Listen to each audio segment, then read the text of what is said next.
Hey everybody, welcome back to another episode of Movie Mayhem. I'm Donnie Shields, and joining me today is my co-host Chase Morgan Hewlett. Chase, how are you doing? Good. How are you? Not too bad. It's been a long week already. It's only Tuesday. It's hard to believe, isn't it? Yeah. Been a long weekend. It was good to celebrate time with family and friends over Memorial Day, and I hope you had a great Memorial Day weekend as well too. Yeah, I worked most of it, but I had actual Memorial Day off, so I got to spend it with my wife, and it was really needed. It was a very nice, relaxing day. Very good. Well, Chase, I know that you have a steel book that you want to update the audience about. Yes. First off, our introduction, I had a weird smile, so I'm sorry. I just noticed it when you were introducing, so I'm sorry, guys, that you witnessed that weird smile. Yeah, so Steelbook, I only got one, and it was not a surprise that I got it, but I didn't expect to find it this soon. So we all know I have the Fellowship of the Ring Steelbook. My wife and I love these movies. We have this one, but we finally found the Two Towers. I don't know if you can see it well on the screen. Um, yeah, Two Towers, what the back of it looks like. So yeah, they both have their own little artwork, which is really cool. They both look really, really cool. Anyway, to find these on Amazon altogether is like over $200, but Walmart's been releasing them for like less than 30 bucks. So since they released this one and now they actually release this one, the third one's going to come. And so I've just been keeping my eye out. So any Lord of the Rings fans, keep your eye out. They don't announce it. They just kind of have it out there. There's a website called Guru or something like that. They sell physical media. Sometimes they announce when they're going to be releasing steelbooks like this. But it originally came as a huge set that cost a lot of money. But now that they're going separate, it's more affordable and it's nice. So anyway, love this movie, and I'm so excited that we actually have the steelbook of it. So yeah, that's my only update. I mean, the artwork on those things are always pretty cool, I do have to say. I mean, That's is there a bad have you ever seen a bad steelbook design?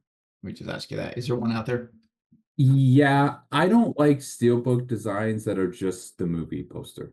Like I've seen one for Aquaman and Man of Steel. It's just the regular movie poster.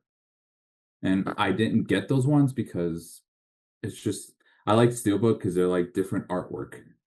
Like obviously this isn't what the Two Towers original poster looks like, but it's an artwork.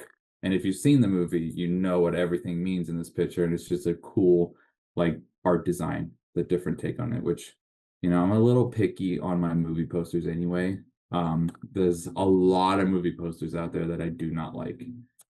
Like you do they call it the triagonal effect, where you have all the characters like in a triangle, or all the characters like making a pose at the camera. I hate those movie posters, and that's about 90% of posters out there.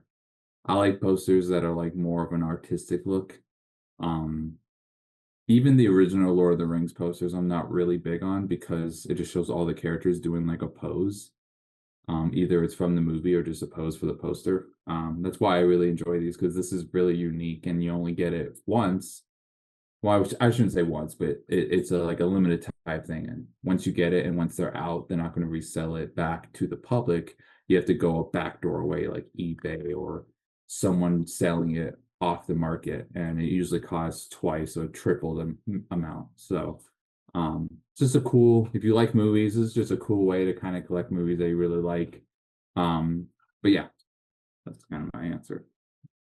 Well, with the artwork, we can also kind of lead into our first topic here because being that we have recently been using, and this is in my neck of the woods, we've been using Regal Theaters lately to see a lot of our films because they have a lot of souvenir stuff, for their movies. Our AMC really doesn't put out anything like popcorn buckets or cups. So we've been using Regal a lot. And I gotta say, I'm kind of disappointed. We're gonna talk about Mission Impossible here. Kind of disappointed there wasn't too many good buckets for Mission Impossible. I'm not gonna lie. I thought they could have did some really cool stuff.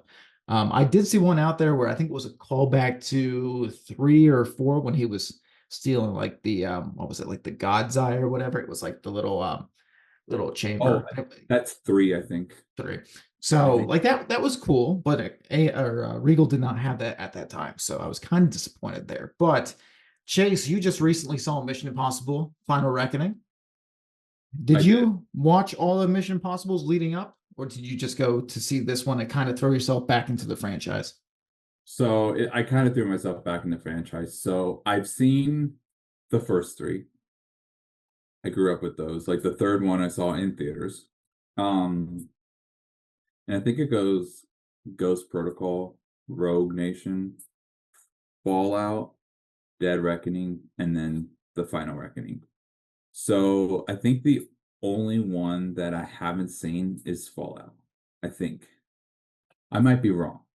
They were movies that like kept they kept just remaking them, and I kind of lost track of how like keeping up with it. It's one of the it. I don't want to compare it to the Fast and Furious franchise, but it was kind of reminding me of that where they just kind of kept making them, and I was like, okay. But one thing that I've noticed with these franchises is they are coming to an end. This one, this is the final one. Same with the Fast and Furious movies. The next one is the final one. It's kind of nice that I see that they're closing the doors on these franchises that we grew up with as kids. I like when things end because it gives opportunity to make something new, like create a new story or new characters and whatnot. But it makes you really appreciate these films because there's not that many. Like I'll use Lord of the Rings, for example. There are, and I'm not including The Hobbit right now, but there are three movies. That's it. And you appreciate those three movies because there's only three of them. And they haven't really been remade. God forbid they ever get remade. But people love it because you only have this amount of time with characters and the build up and everything. It is, you savor the time with these movies because there's only three. And sometimes these franchises keep on going, and I really hate that. But I do like that, like the two I've used as example are closing, but they're coming to an end. And it's kind of refreshing, honestly. It's almost like there's a saying out there where if you live too long, you can find yourself become the villain. And I think a lot of these franchises, three seems like a good number. I just had a buddy that we were talking about this today because there was a TV show that he likes really canceled after the fourth season here. He's like, "Oh, I can't believe they canceled after four." I was like, "Well, did you see it dipping in quality?" He was like, "Yeah, a little bit." The thing is, most TV shows and most like I don't know why three is a number for a trilogy. Like that seems to be the perfect number. But typically TV shows are scheduled to go three seasons. That's like their overarching plot. And then by season four, they're like, well, we finished that plot. So maybe we're going to use this and go back in time. And when you start retconning things, it leads to a whole different mess. So typically you see good things ending at three. With that being said, the Mission Possible series, it's very comparable to Fast and Furious, like you just said. I've heard a lot of comparisons to that. I don't think that's a stretch. I do think what we're about to talk about with the Mission Possible series, it probably ended better than what the Fast and Furious franchise is going to end. I think they did a better job of capping it off. So let's dive into this film chase. One of the things I gotta say off the bat, we go to watch these Mission Possible films for Tom Cruise and the stunts. And in this one, there's an airplane scene. And yes, there's going to be spoilers here. So you've been warned. We're going to talk about it this whole time. Yes, flashing on screen. Do we got to do? If you're listening to the podcast, just, hopefully you didn't just fast forward 30 seconds and hear that. So, spoilers.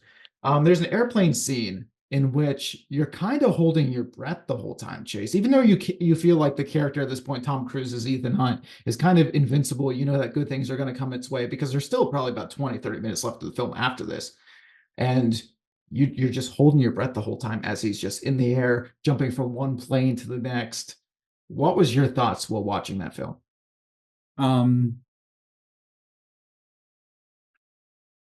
I just watched it like three out. I just got out of theater like 3, maybe 4 hours ago. I'm watching it. I went with my mother. I thought it's exactly what I wanted out of a Mission Impossible movie. Like it was breathtaking. It was you're on the edge of your seat. I was at least. And I wasn't really on the edge of my seat for the plane scene. I was on the edge of my seat for the submarine scene. That scene is so well like filmed, everything about it. They did a good job with sound design. This should be nominated for sound design. They did such a good job, especially when it's like it's rolling towards the cliff. and you don't know that it's rolling towards a cliff, but you kind of have this feeling that it's going somewhere that is very dangerous. Um, and I really like the is like that whole scene. Like I was kind of holding on to the edge of my seat the entire time of that scene. Because I was the only thing I heard from this movie that was spoiler was that the plane scene isn't the crazy thing. And that came from Tom himself. I think he told an interview, he's like, you think that's crazy? You used to see this other part in the movie. And I think it's the submarine scene. Has to be. It's the only other part of the movie that is just breathtaking in a sense. And I kind of like when he gets up to the surface and he curls over and he has like this rebirth like symbolism. Camera turns to where the ice is not on the top of the screen, it turns to be on the bottom of the screen. It's kind of like this reborn symbolism, which I thought was really cool. I've seen movies do that before. If you've ever seen Gravity with Sandra Bullock, it had that same effect. You go through something very traumatic and you kind of are reborn into this person who's really focused on what's happening, and then you change. You completely change after this whole experience, which Ethan, of course, very much changed in this whole, not just this film, but just I guess in his career. Like it all led up to this. And I think that's one thing I really liked about this movie is it did involve the other films. It wasn't just another Mission Impossible movie, or like this is the craziest thing he's done since all these movies. It's like everything led up to this, and that was kind of a nice callback. My one advice for people would be see it in the theater, but try to watch some of the other Mission Impossible movies before you go see it, because I think it would kind of help, especially three, well, one, three, and The Dead Reckoning. I think those are the three you probably should watch before this one. Me and my buddy, we took a gamble because we spent the whole week rewatching Mission Impossibles to catch us up, because it's been a while and you're like, oh, okay, well, the first one was 96, the year I was born, and it's been a long time since I saw that one. So we did one, two, and we're like, okay, well, he's seen three. I remember four. So we watched five and six, and then we went to seven, and then we went there and we skipped over three completely because, you hear about things, whether it was good, whether it was bad. Sometimes three is like that mixed review for the fans, two and three somewhere in there. So we took a gamble, and boy, that was the one that really, if you wanted something with the plot, three is a good one for that. And we took a gamble on skipping three, and we completely botched that a little bit because that should have been one that we did see. But no, I thought the opening. So I'm going to set the stage here real quick. I know that when you sit in the theater, Chase, you like to sit like, what is it, like G7 in that, like the specific area of the audience. GJ, it just depends on the size of the theater. My buddy Mike had never sat in the front row before, and he's like, I want front row tickets. So, yeah, you get past like the neck looking up and stuff like that. But I'll tell you what, if you watch that opening scene where they do all the flashbacks and it's kind of like it's showing you like this universe, but you're wondering what's going on, and then it forms the AI eye, that was trippy to watch up close. Like, I don't know what it was like from back there, but that was trippy up close. You like hypnotized you. So like I said, I don't know what it was like from back there, but it was really cool up front. So it opened with that. And with these Mission Impossible films, even though I said about like, we took a gamble and missed watching, like not watching three, this was really a film in which throws you right into the action, and you can understand the plot even if you don't watch most of it. My buddy Mike, again, not really caught up with us. He watched it, he loved it.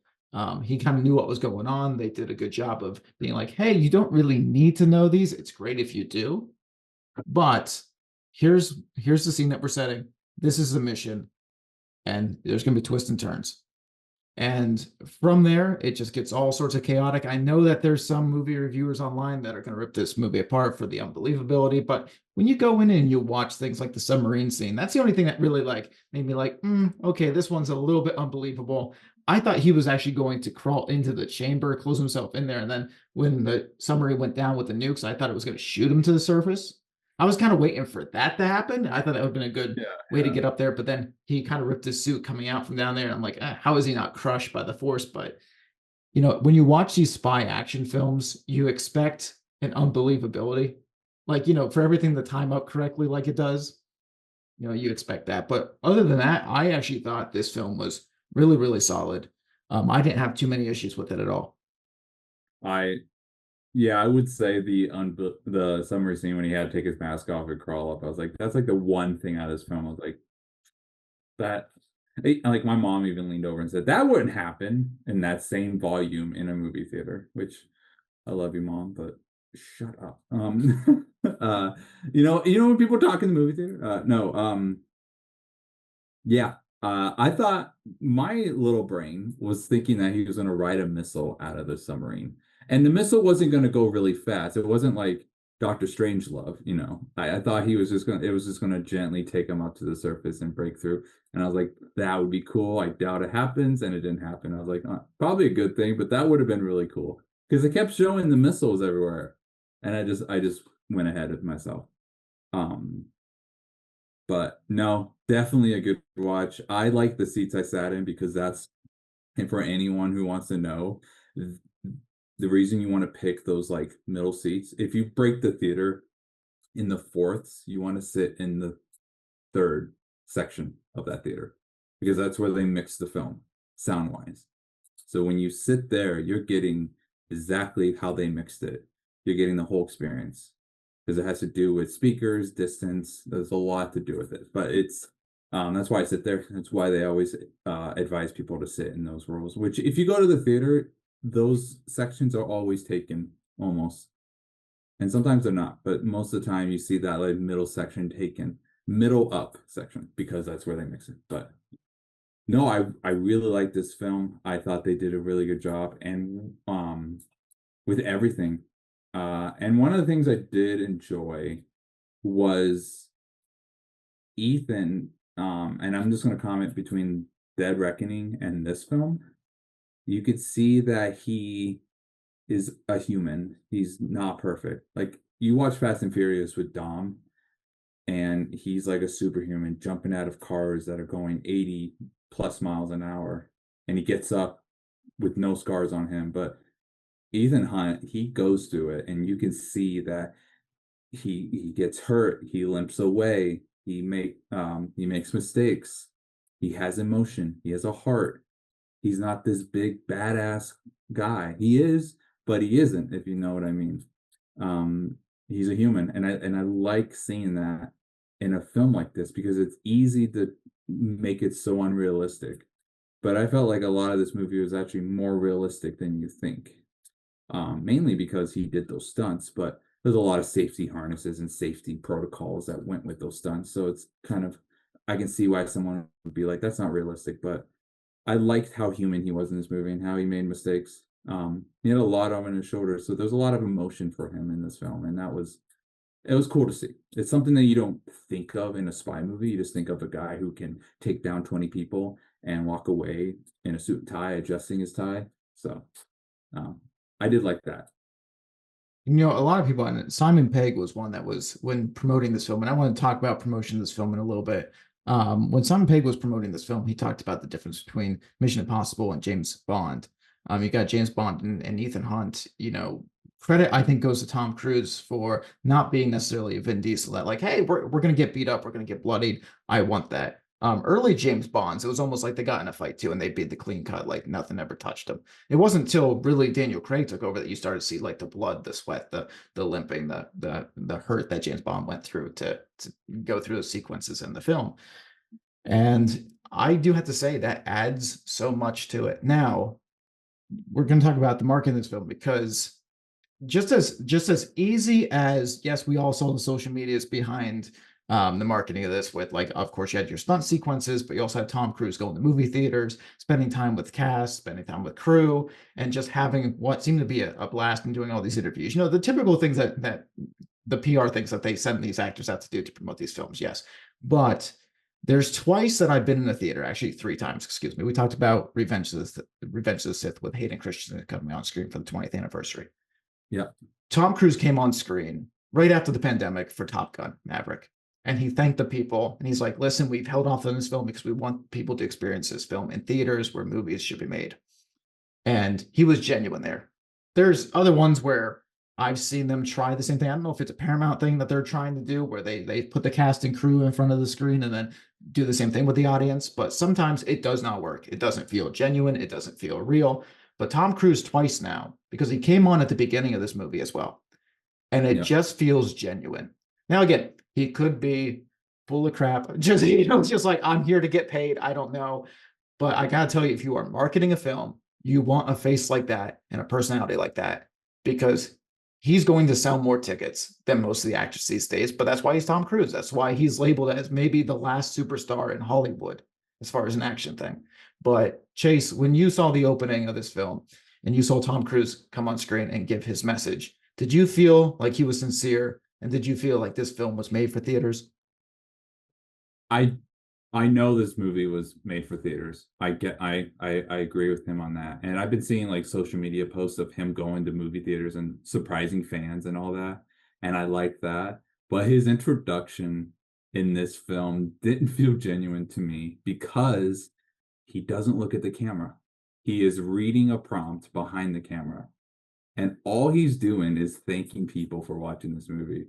If you're going to do that, look at the camera. Like if I'm looking at the camera, he was like, I would like to thank yeah, the director and yeah, thanks for seeing this movie. That's what he was doing. He's just looking not at us. I think it'd be more genuine to look at the camera and say, thank you for coming to this movie. It means the world to me. It's been a 30-year run, and this is the final installment. Thank you. This that eye contact means something. So I like the attention that he had for doing his intro. I just wish he wasn't obviously reading a prompt. I think for an actor who's been acting since the early 80s, he can memorize a paragraph thanking people for going to his movie. That's all. When I watched it, I was just like, you could do so much better at it. And I've seen a lot of actors do this when they're thinking. I've seen Mark Wahlberg do it, where they just kind of read a prompt and like, okay, I'm done, I'm leaving. But just take the moment to thank these people because honestly, he's getting paid because people like us are going to his movies. That's how he's getting his money. So this should be a little bit more effort in appreciating. And I think he is appreciating people by going to the movie theaters. He's not going to come to Montana or Pennsylvania. He'll probably go to Pennsylvania before Montana. I'll tell you that much. Do you get what I'm saying though? Like he just didn't look at the camera the entire time, and that little detail would be more genuine. You know, like if you're shaking someone's hand and you're saying, "Hey, it's nice to meet you," and they just kind of like, "Yeah, yeah," and don't really look at you, rather than someone like looking at you and saying, "Nice to meet you." It changes, it changes the value of whatever you're saying. No, I get that. I didn't find it nearly as noticeable. Obviously, you could tell he was reading parts from a teleprompter, but I didn't find it as noticeable with the non-eye contact. You're not looking into your soul while he's talking. Because I've seen ones where what was it like Craven? Was it Craven? I don't want to call it the wrong film, but there was one in which they only did the side shot of the actors looking like at the Yeah. camera, but they used the side angle. So like it wasn't genuine at all. Like I like to thank for that. Yeah. Yeah. I would like, and I'm not going to give him a pass. He could easily memorize like 2, 3 lines. Heck, Hayden Christensen looked like directly at the camera. Not saying that they didn't look through a teleprompter but whatever. It just wasn't off angled. Yeah. Tom Cruise, however, I don't know because during the promotion of this, well, first of all, we don't know when this was shot. I'm going to assume they were shot when they were still shooting the film, probably the thank yous. So he probably got off set. He probably just, they told him, here, let's sit down and like sit down in front of a teleprompter and read it. Yeah. Maybe not the best choice. He should have waited to maybe film it leading up to the premiere, when he was getting emotional. But the way he got emotional on social media too, I think maybe even so, he maybe got too emotional while reading, or while talking about it. So maybe he needed the teleprompter. I don't know. This is for sure. This and Maverick seem to be like his babies as far as like in the cinema. Well, yeah. I Because mean, yeah. Yeah. Sorry. Go ahead. no, no, go ahead. Oh, I was just agreeing, like, yeah. And he's also been traveling so much promoting this film from Europe to America, back to Europe, like everywhere. So I'm sure he is pretty exhausted from traveling. I can get it. And I think the attempt, he actually came and thanked his fans. I think that's awesome. I agree. I just wish there was a little bit more like eye contact and a little bit more meaning to it than just reading off a prompt. That's all I'm saying. But I Mhm. do agree. I think he really cares about this. And I think that it's cool that he sees that. You're seeing all these social media posts, which I think that's a good part of the marketing is that you actually see them um attending the theater and thanking these people because that's like At the end of the day, Tom Cruise, he's just a person. He's just a guy. He puts his pants on like I do. That's how my dad taught me that phrase. Like they're nothing important. They have a job. You just see them on a screen and they don't see you. Like that's the only difference. So it's kind of nice when they don't act like big superstars and they're okay with hanging out with the public and they're not afraid of that. You get these people who are so uptight with themselves that they look down at people like us. But to see actors like Tom Cruise like meeting you eye to eye and say, "Hey, thank you for going to my movie," and like this and that, and like he wants movie theaters to kind of come back and IMAX being a big thing. I do appreciate that out of him. Yeah, and almost to go because it's a weird weekend and they're celebrating Memorial Day weekend because not only did Top Gun Maverick come out on Memorial Day weekend in 2022, but Lilo and Stitch came out this weekend as well. So you kind of had a kids movie, Disney movie come out, and also, the Tom Cruise movie, Mission Impossible. It's pretty incredible that, looking at what the Dead Reckoning did, because a lot of people they're not going to call it a failure necessarily. I don't know if it made money or if it didn't, but it was probably close to breaking even, if not, so much that when they put it on the streaming services, they changed the name because it used to be part one and this was going to be part two. And they just completely overhauled the title sequences in general. But the fact that it could go toe for toe in America with Lilo and Stitch almost, that's pretty incredible. And for the marketing, to his credit, a lot of people were worried about it being dead in the water, this Mission Impossible film, when it came out, because a lot of people did not perceive the part one as very good. But by him going on social media, by them how they promoted this film, I think the PR department deserves a raise. I think the people that did the trailers and the advertising deserve a raise because what they were able to do with it grossing a franchise best. Now, granted, that's also with inflation and stuff added, but a Right. franchise best box office opening weekend turnout for Mission Impossible. Pretty crazy. It shows that there is still some hype left. I don't know if just like Top Gun Maverick, it was able to rejuvenate maybe the 50, 60-year-old crowd or not, but I do know personally I'm going to call myself a kid. I know I'm 29, but a lot of kids, which are our age, Chase, we're still there. We're still holding on to that card. A lot of people in our age range still came out to see this movie. And I know people from cross spectrum. It's kind of like a weird Barbie Oppenheimer effect, although it's not going to gross as much as those two, this Stitch and Mission Impossible. Although that meme that you sent me was pretty funny. With Stitch and Tom Cruise in the same shot. I'd actually probably go see that movie over the Lilo and I Stitch, would but too. I yeah, really would. it's great. Just do Ethan and Stitch or whatever, or Stitch and Ethan, whatever.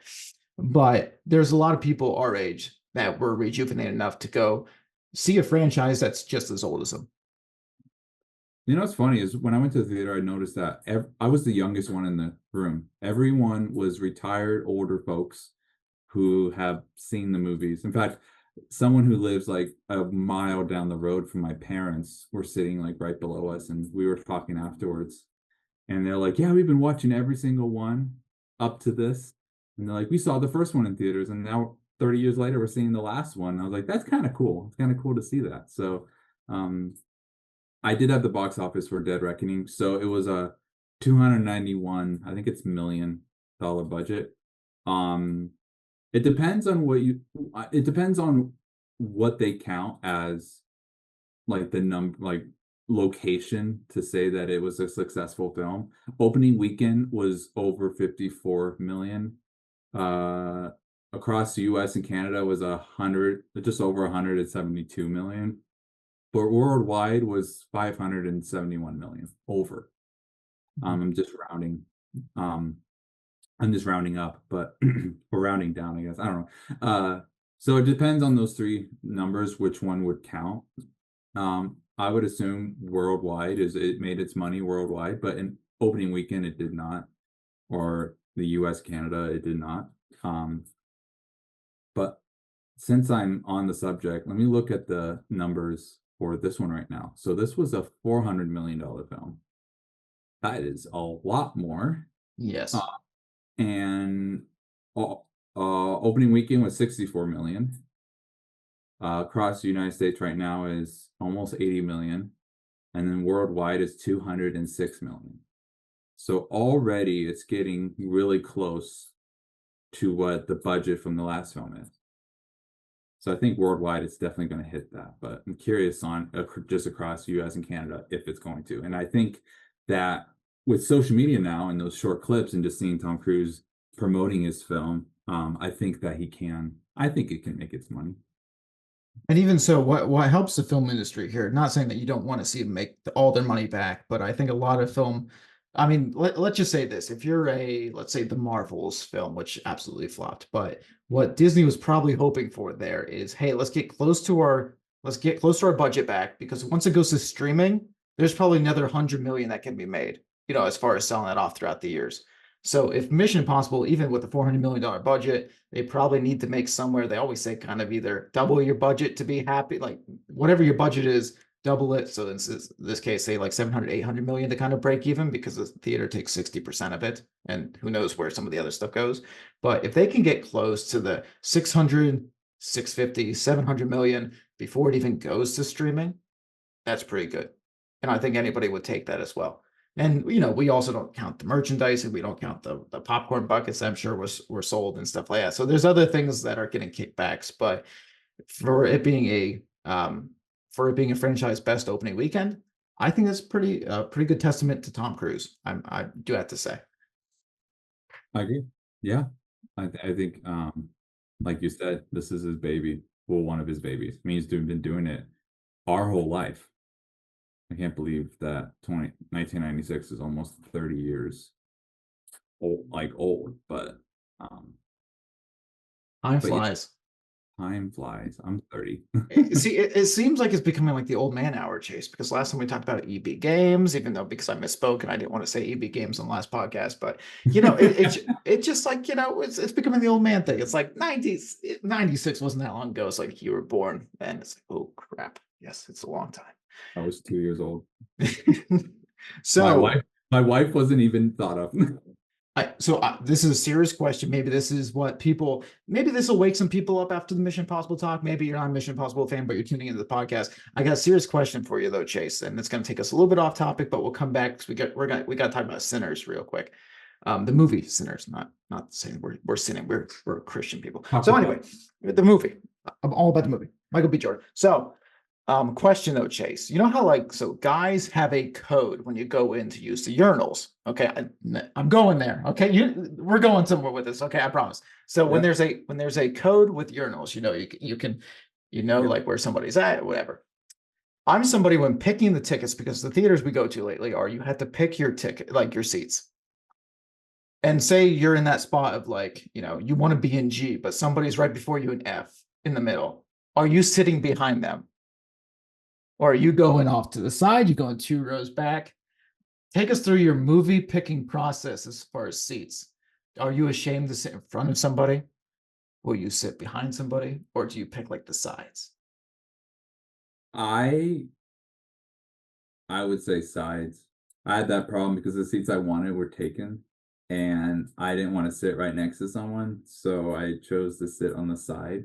I was supposed to have I wanted J like 12 and 13, but I couldn't get it. So I got J 10 and 9. Um, and I've learned this about myself. I like sitting on if you're facing the screen, the right side of frame. So like right now, my monitor I'm looking at with you is on the left of me. I like doing that because doing it like this is just uncomfortable. And so I've learned that. Like every time I'm in the theater, I always try to sit to the right. So the screen is kind of at my left if I can't sit in the very middle. Um, I've realized that. I didn't think about it, honestly. It's weird to it's like something that people have brought up to me over the years is I eat my cheeseburgers upside down. That's another thing. Like, watch me eat a cheeseburger. I eat Like upside down. you have the cheese on the bottom? Like you have a bun, like a regular bun. Yes. I always grab it and eat it upside down. I do it all the time. I never thought of it until someone pointed it out. And Okay. now it's weird. So it's kind of just how you pick it up. Yeah, it's how you pick it up, Okay. but like the top bun is on the bottom for me. I don't I've never thought of it, but now my uncle brought it up. He's like, "Why do you do that?" I was like, "I don't know." And I don't think about it. I just do it.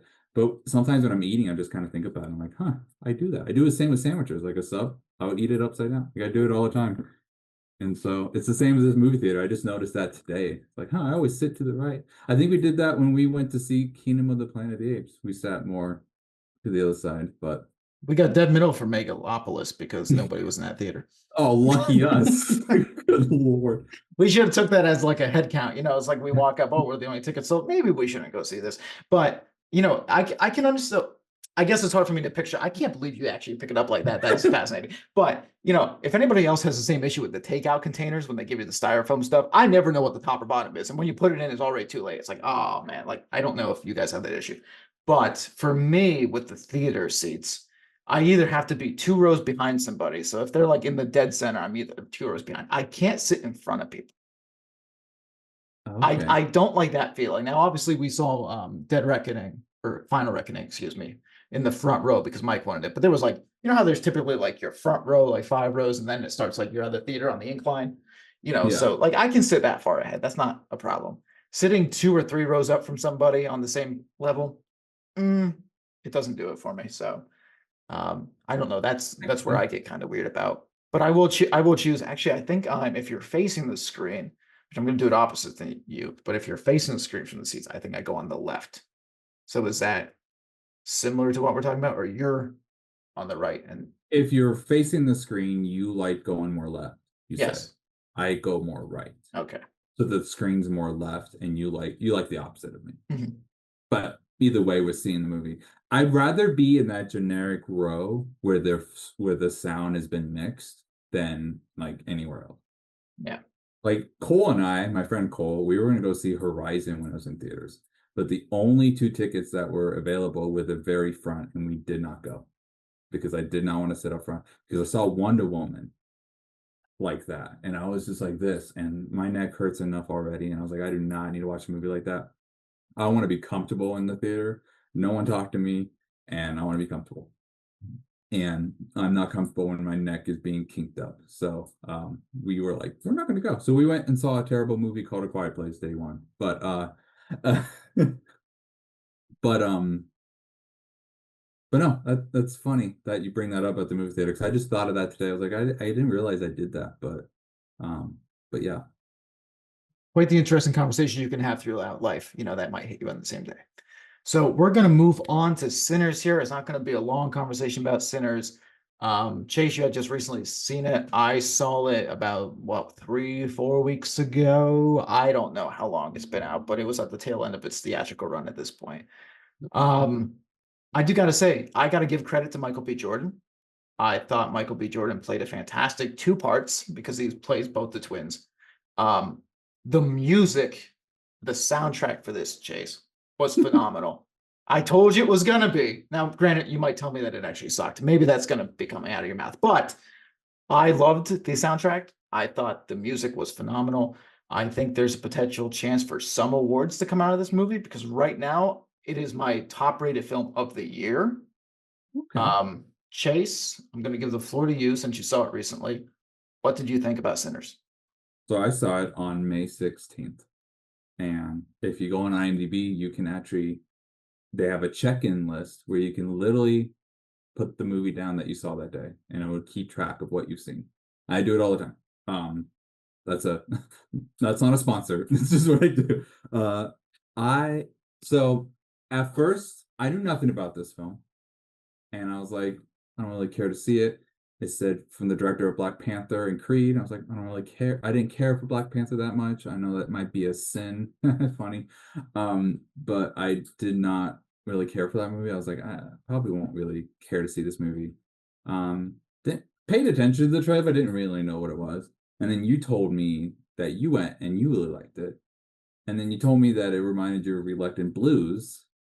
And I was like, I definitely don't want to see it now because it reminds you of our movie. And I was like, I don't want to watch that now because I like our original ideas. Like I think they're original. And I was like, damn it.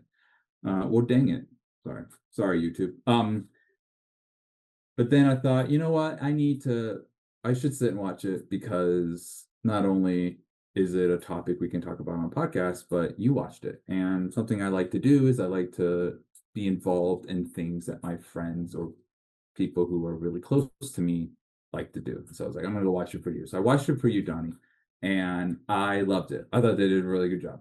I gave it an 8 out of 10. That was a great movie.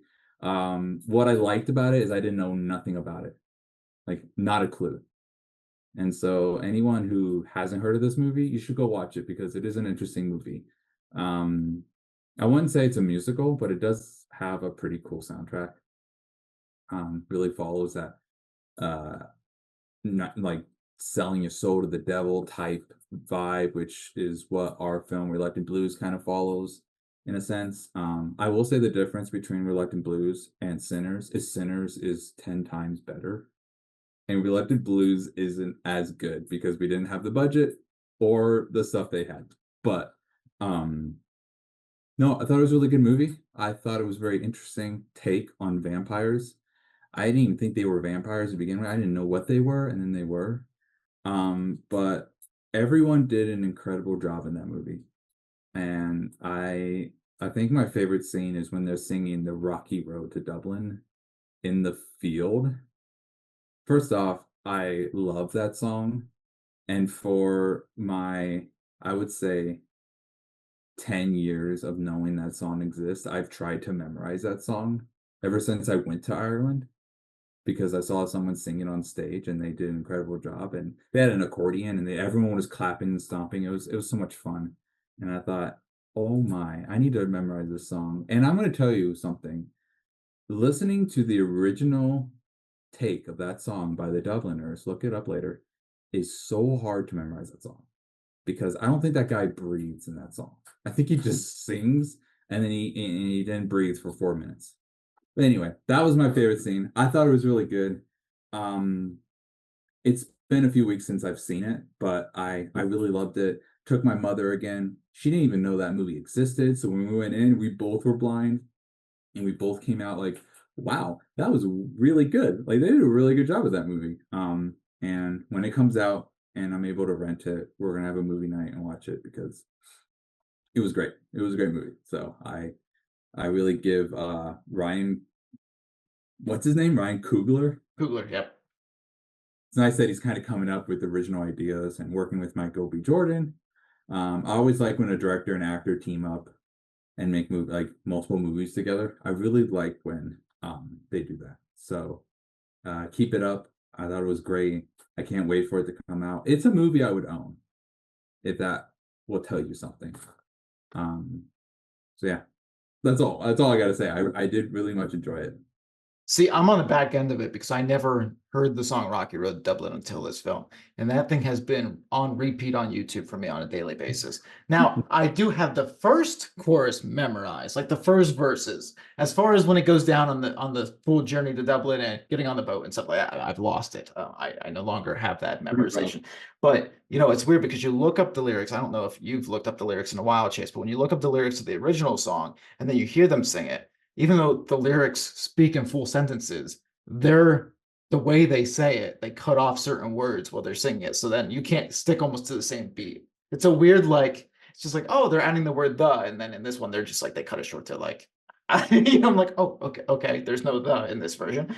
So no, that was a fantastic song. There's actually a song that Haley, I think, is it Seinfeld? Haley, she played with in Black. Well, Is she she, played in Hawkeye. She was female is, Hawkeye in this case. is Um, she in the movie? yeah, she's in the movie. She's the love interest in Michael B. Jordan. She shows up there. Haley There's Steinfeld. Stein. Steinfeld.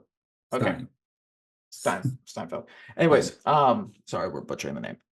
I know that she's engaged or either married to Josh Allen, the football player. That's all that I know. Anyways, so she sings a song that's actually not included in it. Look it up, Chase. It's called Dangerous. Fantastic song. And she sings it. So that's a song that I wish would have made the film. Speaking from a personal, what I want to say, a personal perspective of this film, you know, they included a lot of different things. They included the vampires, which I actually just took away as I thought they were going to just be like, you know, how I talked about Reluctant Blues. You know, I thought the main vampire was like a Satan, kind of like a demon character. You know, they could have actually not said that they were vampires. I could have just been sold that they were demons. You know, it was that good. I'm like, okay, you got your Satan leader, which he's Irish, and I'm just like, that's fantastic, and then all this goes through. But um, I do have to say, between being a vampire film, being a I'm growing into a fan of the blues. I know what I'm about to say. I run kind of social media marketing for a blues festival here in Pennsylvania. So it was cool to hear artists in this film and their music and compare it to the festival, because we've had a few of the artists that were mentioned even at the end credit scene have played at the festival before in the years past, in 20 years that they've been around. So that's pretty cool to make that connection. Oh, So that's that's something that I took away from it, because I was like, oh, okay, that's fascinating. And I've informed everybody at the Blues Festival to watch this film, because I was like, even though it's a vampire film, it's a, it's a film between morals, good and bad, and all this other stuff combined. It's also about the blues as well. It's kind of like an origin story for everything, kind of. yeah. I really did enjoy it. I didn't know that about the blues festival. That's really cool. Um, I'm curious on the Rocky Road of Dublin. What version have you been listening to? Like the film version or like from the So Dublin? I listened to the film version, and then I listened to the original version. Now, granted, I think you have recency biased. I think everybody has. So I prefer the film version because it's what I recognize around the fire and all this other stuff like that. But when I listen to the original, I understand why people like it. I think it has the same beat. I think it has the same tone, but they still have the skipping words thing. So that's like interesting when you read the lyrics, and then it's like, oh, they're going to cut some words short or not say it at all. It's just to speed up the beat. Well, welcome to the Irish language. They skip so much. I took an Irish speaking class for 2 years in college, and then I went to Ireland to speak Irish to these folks. And okay, think about it. I'm paying to speak Irish, learn it for 2 years in a class with my teacher named Treylock, who is this Flash Gordon Irishman. That's what he looks like. He had long hair and he always do this with the like good morning class, like all the time, and it cracked me up. And we went to Ireland, and he's like, I want you to go out and speak Irish. Go speak it. And I was like, all right. And I'm going out and I'm trying to have a conversation. I can start a conversation now. I can't finish it, but I can start it. And they were looking at me weird. Like I was in this pub speaking it, and they were like, okay. And I was like, am I saying it wrong? They're like, no, you're saying things correctly. Who taught you? And I was like, oh, Treylock. They're like, oh, okay. I'm like, what? They're like, it's just really old Irish. I was like, what do you mean? He's like, well, imagine if you went to America and started speaking in like a Shakespearean style. People would get what you're saying, but they'd be like, like, there's different ways to say things now. And I was like, you mean for 2 years, I've been learning this old ass Irish language that no one speaks anymore. And I still know it. And it's like, oh my gosh, that's so funny to me. So anyway, I know that was an off-topic story. I'm sorry, um, but no, that's how they speak over there. Even when they're in English, they just skip words or they mumble things together. Like I always said that the space bar, they missed it because when they're typing, they just miss the space bar. That's how they speak. So the song makes sense. No, and actually, I think the song, if you follow it all the way through, whether it's in lyrics or whatever, how it's spoken, how it's sang, I think you can. It tells the whole story though, even if you don't understand the words, which is pretty cool itself. Um, when I'm running over the notes here, Mike actually had a good a thought process behind this film. He thought it'd be cool to do a spin-off film about the Native Americans trying to track down at the beginning the vampire, because that was a cool. I thought that was a cool opening scene for Yeah. like the introduction of the vampire, because we haven't, like, what was it? It was like 30 minutes had gone by before we even found out about the supernatural element going on. Even though I watched the trailer, so I kind of knew that like there was going to be those moments. It was like 30 minutes into the film they introduced like this other character. It's like, oh, okay. And then it's like, don't let him into your house. It's like, God be with you if you do. So Mike actually thought it'd be a cool origin story to like kind of see vampire versus Native American out there on the Western plain. That seemed pretty fascinating. Hmm. Story by Mike Hummel. That's what it'd be. That is And awesome. also it's a really good time period too. And that's one of the things about Reluctant Blues and this one. I think that's a time period in which a lot of people just love. Well, I would totally make a film based on the time period in the 1930s again. Just like on Reluctant is when we had that old car on set, it just felt, I don't know if you felt this, but it just felt so real to me. Like, you know what? It's like this one piece of set design, the car and like it really felt like it was in the 30s. And I really like that about that. It's like, it's so cool that like certain things make things feel real, especially on screen. And that car did it. It's my favorite car. If I could pick any car in the world right now, it would be a Model A. Just like I don't, you remember Gary? Gary told me that God drives a Model A.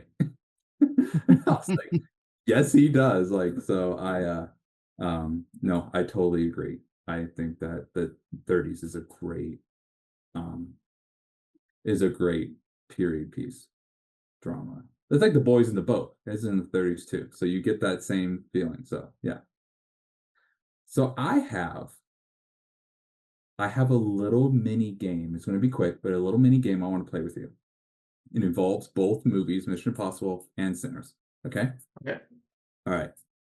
This is a guessing game, so I need you to guess. I need you to think for a second. I'm going to start with Sinners because we're on the topic. Michael B. Jordan. You look up on IMDb, it obviously tells you everything about him. IMDb is like a resume, but it will tell you what they're known for, and it will give you 4 films. What 4 Michael B. Jordan films do you think he's more known for? All right. Well, I would say Black Panther's one. Yeah. Oh gosh. Creed. Yes. I'm holding off on Sinners. I feel like it's there, but I don't want to say it because I don't think it's accurate. Um, I'll just say Sinners. Why not? Nope. No, I didn't think so because it's too Not recent. yet. It's Yeah. just yeah. So not yet. I don't think, but no. Why? Let's see. Was I'll give you he? a hint. You didn't like the movie. Well, that's a lot from Chase. You did not like the movie, and the other one, I've never even seen it, so I don't know if you've seen it. Didn't like the movie. Was he one of those? Now, here's a question for you. Was he one of the actors that also was in a DC movie? You're getting warmer. Okay. Why can I not remember which one? Not DC. So he wasn't another Marvel film. Oh, hold on. Oh gosh. Marvel fans in the chat right now are gonna be very upset with me. Who did he play? I think you're gonna get it. I know you're gonna get it. You know, I probably know part two to this too, as well. This question. Oh Yeah, gosh, you know. what was it? I'm sorry, I'm blanking. Fantastic Four. Dang it! Yes, I hate it. Okay, yes, I did know that. Oh gosh, darn it! I don't know why I paused. That's That fun. was, you know what? He was actually the best part of that movie, to be honest with you. Miles Teller wasn't. I didn't become a Miles Teller fan, and I played Mr. Fantastic up until the Top Gun. I think Top Gun kind of rejuvenated his career because after that, like there was for all those actors, there was like that really plateaued their career for a while. That film, that was such a bad film. It was pretty. Um, And the other one is Fruitvale Station. oh, And I would have got.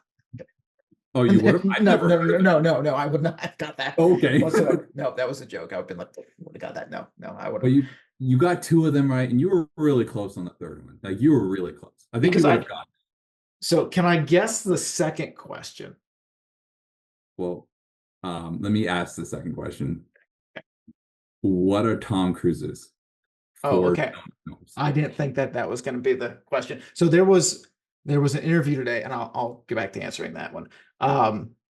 There was I was watching a video today where they had all the Mission Impossible crew, Yeah. and they were asking the co-stars about how many people in the Dead Reckoning film have been in the MCU, and 7 of them have been in the MCU. Like Wow. it was a crazy amount. So like I thought maybe you were going like with that question. So I was like, I still wouldn't have got the names right, wouldn't have mattered, but I knew there were 7. Tom Cruise. Okay, so I'm gonna do a wild card first. I think Talladega Nights is on there. Nope. I was okay. Now I'll go back to the safe bets. Top Yeah. Gun, Yep. Mission Impossible, Yep. Magnolia. Nope. Oh boy, that was a good pool though, wasn't it? It was. You got two more. Okay. They- I can give you a hint. They came out when we were kids.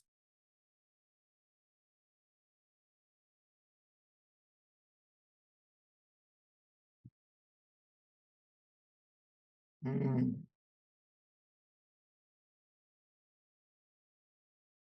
boy,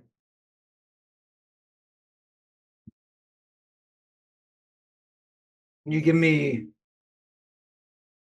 Can you give me his character name? Um, well, one of them is a sequel. Oh, there's a sequel. Yeah.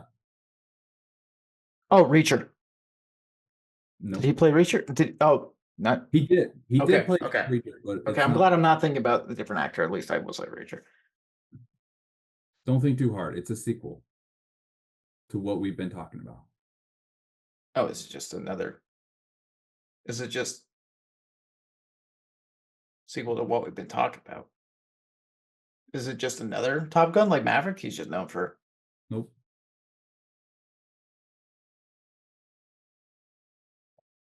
Just say what you're thinking. like I think like another Mission Impossible. Is that what he's? So he's known on there for twice, two Mission yeah. Impossible films. Okay, okay, Yeah, it's Mission Impossible 1 and 2. okay, okay.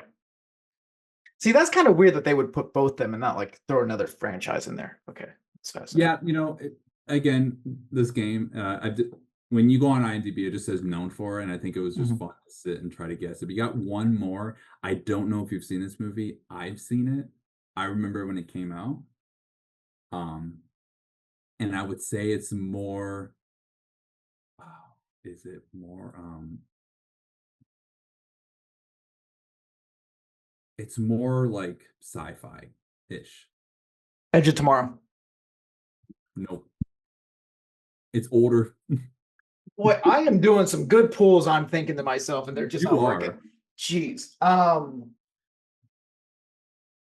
It's okay. I didn't guess it. So Yeah, I'm not. I'm not even going to try to waste any more time now. What is it? my guess was War of the Worlds, and it's not that one. It should be that one Okay. because when I was a kid, I loved that movie because I read the book. It's Minority Report. Oh, he was good in that one. He was really good in that movie. That's a really good movie. Yeah, those are the four that he's known for. Hmm. A little game you can play That was a by good game. I actually like that game. Round of applause for Chips, everybody. That was a great game. Although that was, like I said, I'm not happy about the two Mission Impossibles on the list, but I will give it a pass. That's IMDb. Listen, IMDb, you got to switch it up a little bit. Got to switch it. No, but that was awesome. And it wasn't until the other day that I actually realized he was in Magnolia because that was one of his. I don't know if it was one of his first, but that was like a breakout role for him apparently. It was. Well, I can So also throw out there what Oscars has he been nominated for? It's 4 movies. would he have been a Magnolia for a? Yeah. But he wasn't. He would have been supporting actor for that one, right? Yep. So that's Okay. one of them. Um, Now he these are he was nominated. Let me think about this. Would Minority Report have been a lead? No, no. no. Great movie though. I will give you that. You've mentioned one of these films already. Well, see, Top Gun, right? He was he ever Top Gun? Was it for Maverick? Yes. Okay. I couldn't remember. I knew that like they won multiple awards with Maverick, but I couldn't remember if they were actually nominated for Best Actor. Okay. So It's actually for Best Picture, so he must have been a Best producer. Picture. Okay. Yep. He's a producer on most of his films. So yes, that makes sense. But the other two are actors, and they're 90s films. One I think you should know, and the other one I don't think you're gonna guess. All that I can say is War of the Worlds. Was he included in that or no? No, that's not a 90s Okay. film. Yeah, I didn't think so. Want me to tell you, or Yeah, just go ahead. Jerry Maguire? He did play Jerry Maguire.